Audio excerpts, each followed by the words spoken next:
Hello StarCraft fans, this is Falcon Paladin coming to you with yet another daily Legacy of the Void upload.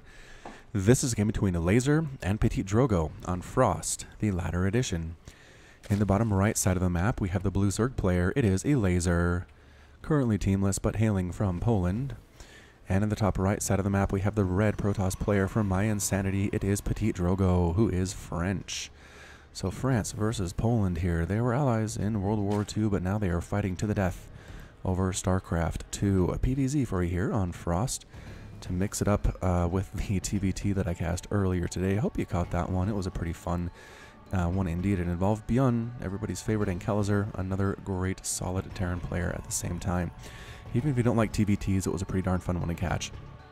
Alright, so here we are with PtitDrogo going Gateway first and Expansion first for Elazer. So both players are macroing up fairly hard here in the early game. Gas on the way for PtitDrogo. Slow Overlord heading on north for Elazer. Going to go ahead and try to scout out where his opponent is and gets lucky. Actually choosing the one place that PtitDrogo is. He had a 1 in 3 chance of getting there and he hit the lottery. Man, those odds are not good, but he made it happen. Actually, they're not too bad. PtitDrogo going for the very standard Nexus here at about 19 supply. Gateway finishes, Cybernetics Core is going to be the next thing we're going to see out of our Protoss player. Notice he pulls 2 workers off of gas, so he's enough minerals to go for that Cyber Core. And there it is. He's going to put them back on now. And yes, indeed, he puts them back on. At least puts one back on. He does not need those minerals anymore. What is Elazer working on? Spawning pool. We're going to see a third hatch at any point here. Yes, going to take the third hatch closer to PtitDrogo. I'm not sure he wants to expand towards his opponent, but I think he might have thrown that down before he knew exactly where PtitDrogo was. And he's letting it finish though, so maybe that is what he wants to do.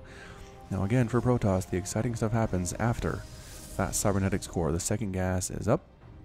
Got a pylon placed here for photon overcharge if necessary to deal with mutas, to deal with Ling run-by, some dropling harassment, which we've seen a lot of recently on the channel. Dropling harass is kind of insane. But no, Elazer's just macroing. He doesn't have a Roach Warren, he's not going for a lair. He does have 3 workers on gas, but he uses those mostly to get speed for his Lings, making that spawning pool jiggle like jello. And then drone just... okay, drone transferring to this natural place. I was like, where are you going, drone? It's a weird place to be. Adept holding the line at the front for PtitDrogo. Slow Overlord coming in exactly to see what he is dealing with. And the answer is pretty standard opening. Nothing really to worry about here. This isn't a one-base play from PtitDrogo. No way, no how, but it is a Twilight Council opening from our Protoss player. Speed on the way for the Overlords, which means we could see some Drop Lord action. Again, without a Roach Warren, I just feel like this is going to be a lot of Lings, a lot of Speedlings inside Drop Lords, and it's going to make PtitDrogo's day very, very difficult. He is going for a robotics facility. If that's Immortals, it could spell doom for him.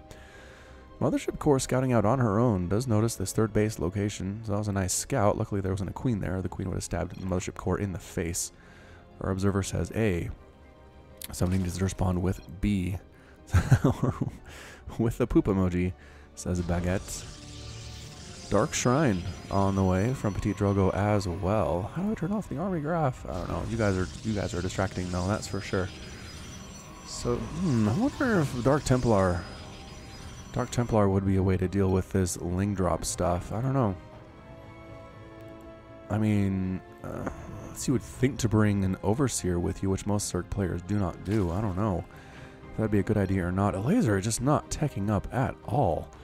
What is going on? He has no tech. There's finally getting a Roach Warren at the 4-minute mark, which is so late in the Legacy of the Void. Slow Overlord here just over everything. Sees the gateways, sees the Twilight Council, sees the Dark Shrine, and the Robotics Facility. Hero Slow Overlord for you today. Oh, it's a Speed Lord. That's right. That upgrade has finished. Get out of there, Speed Lord. Little pylon here for PtitDrogo overlooking potential third base location for Elazer, but no, it's not. It might be a fourth, but Fast Lord scouts that out as well. Might send some Lings to go take it out. And yeah, Elazer, at this point, his army is 2 Lings. Two Zerglings. He is up 46 to 42 on his opponent in worker supply. He might as well start pooping some creep here, but he doesn't have a lair. I keep forgetting he is now getting a lair, but man, 5 minutes into the game, not there yet. DT is warping in. Can the Lings take out this pylon first? No, I don't think so. Maybe by the time this third one comes in, but 2 DTs already warped on in, and the third one going to finish as well. Here they come.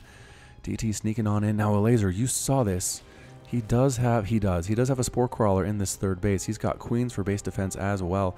And where's he going to go with this thing? Oh, they're in trouble. These DTs are in so much trouble. One of them very low on HP does get taken down. Almost taken down. That one does get killed. On both DTs get sniped away. Third DT here up at the third base, killing some drones.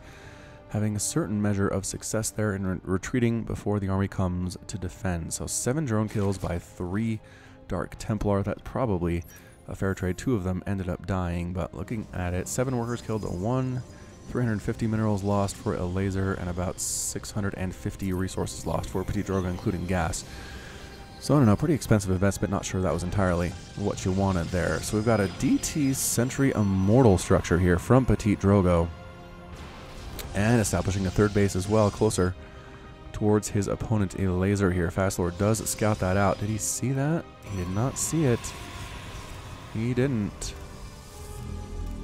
No. Alright, so close. He was close to seeing it, but that didn't actually happen. 56 to 46. Harpester's Elazer has recovered well from losing those workers. Baneling Nest on the way for Elazer as well. Glial Reconstitution on the way for the roaches. Looks like a pretty roach heavy with that new roach skin that is just so awesome. They look scary. They look spiky and scary, and like if you tried to pet them, your hand would fall off of your body. Here comes an Archon Sentry Immortal push with the depth support from PtitDrogo coming right onto this creep, killing these creep tumors that are trying to move on in. They do not have an observer with them though, and Ravager trying to morph on in does manage to get there. Ravagers and roaches, good force fields, keeping a lot of those roaches behind. Corrosive Bile actually being used to kill force fields. Amazing job indeed, but no, not enough here. PtitDrogo might actually take down this third. He's getting a lot of DPS off on it. War Prism warping in a ton of Stalkers and Adepts. Army supply put by PtitDrogo is very impressive. Fastlord getting focused down by these Stalkers as well. Does not actually end up dying. Good control here by Elazer. And finally just straight up retreats. He does give up that third. 4 drones killed in that attack as well. And a PtitDrogo, nicely done. Nicely done there as well. Killing some Lings that just try to hop out at the absolutely wrong time, with Protoss all around them. Can you imagine being born into this?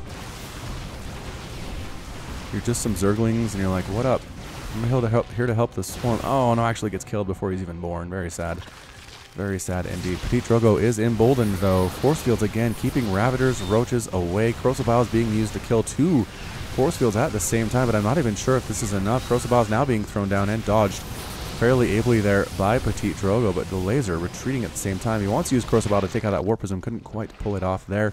We do have some Lings here at the third base for PtitDrogo, but Adepts warped in to clear them out as well. Finally, the Observer is with this army, and they're going to kill some of these creep tumors. So nice attack by PtitDrogo, absolutely ripping apart that third base, not really losing a whole lot either. Yeah, it's about 3,900 lost for the Zerg on resources and only about 22 for PtitDrogo. So at this point, Warp Prism trying to do stuff at the main, but no, the army was ready for that as well. A couple drones have died. 14 drones have been killed to 3 probes that have been lost thus far.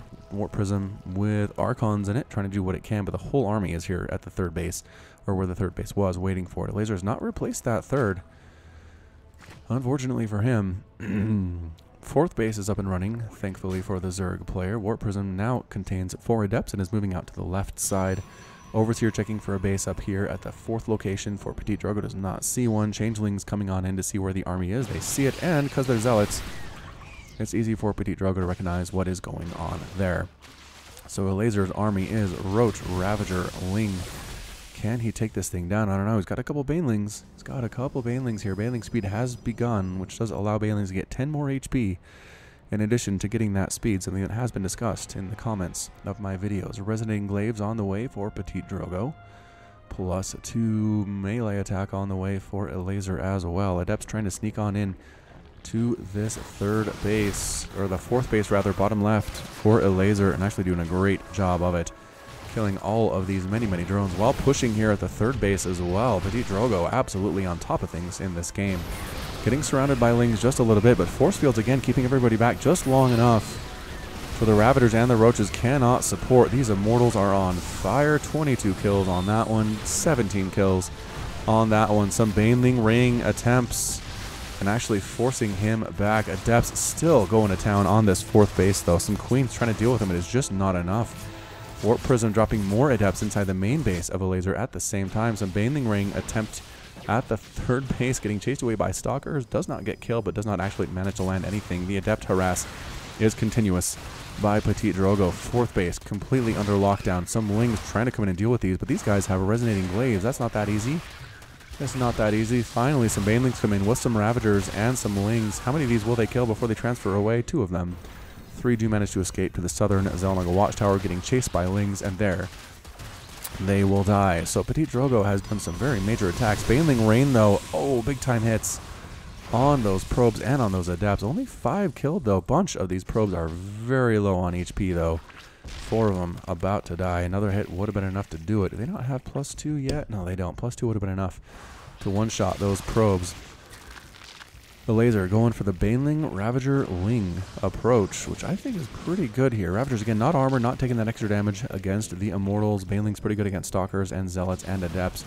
Here he comes. Lings in the front. Ravagers coming from the backside as well. Sentry count is only 1. Photon overcharge up at the same time. Baneling's crashing on in, melting what they can. Corrosive Biles landing on that pylon that is Photon overcharging. Not quite able to kill it here as well. Is there enough for Elazer to win this battle? It's going to be very close indeed. The Immortals on the high ground going to work. 6 kills and 2 kills each, but horribly outnumbered at this point here. Adepts trying to hold on against these Queens. Not a good look for them. Corrosive Biles landing. Do they actually hit that Immortal? I think they may have. And Elazer, I think, wins this battle here.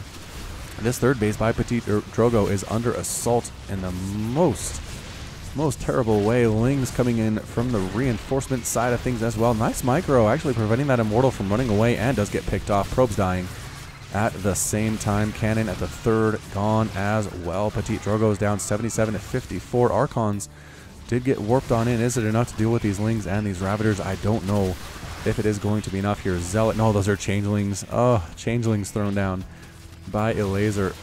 Archons trying to do this thing, but there are so many Lings and a handful of Ravagers. PtitDrogo, can he do this thing? The reinforcements from Elazer just continuing to stream on up here. Handfuls of Lings at a time. It is 45 to 37 Harvesters. PtitDrogo has a lead, but he doesn't really have the ability to do anything with it. Archon fought valiantly, 19 kills on that Archon before he finally ends up falling. Another one marks it, and that's it. XDDDDDDDDD from PtitDrogo, and PtitDrogo is defeated. Elazer being victorious, and PtitDrogo has left the game. So good game there by PtitDrogo. Taking out that third base was a nice hit. Again, didn't really lose much either. Kept his army alive, and I thought for sure where he was able to take out most of the workers here at this fourth base from Elazer, that he was going to be in a good spot to win this game. But what did he kill? 32? He killed 32. 32 workers. Elazer only had 37 at the end of it all, and it just wasn't enough. The Ravager, Ling, Baneling stuff, Force Fields were great out of PtitDrogo, but the Corrosive Bile was able to take them down enough. And I just don't think PtitDrogo was able to get that third or that fourth base up and established while he was taking out that third. Economy wasn't quite enough to support what he wanted to do. Immortals not as effective as they thought they were going to be, as Elazer finished off his Roach production and turned them into Ravagers instead. So well played by both of these players, but Pullen gets the win today. So that's going to be it from me. This has been Falcon Paladin coming to you with yet another daily Legacy of the Void NPR upload. Go ahead and hit that like button, hit the subscribe if you like what you saw and what you heard today. You can also catch me on Twitter, Facebook, and Patreon, all at /Falcon Paladin. And until next time, as always, thank you so much for watching, and you take care of yourself.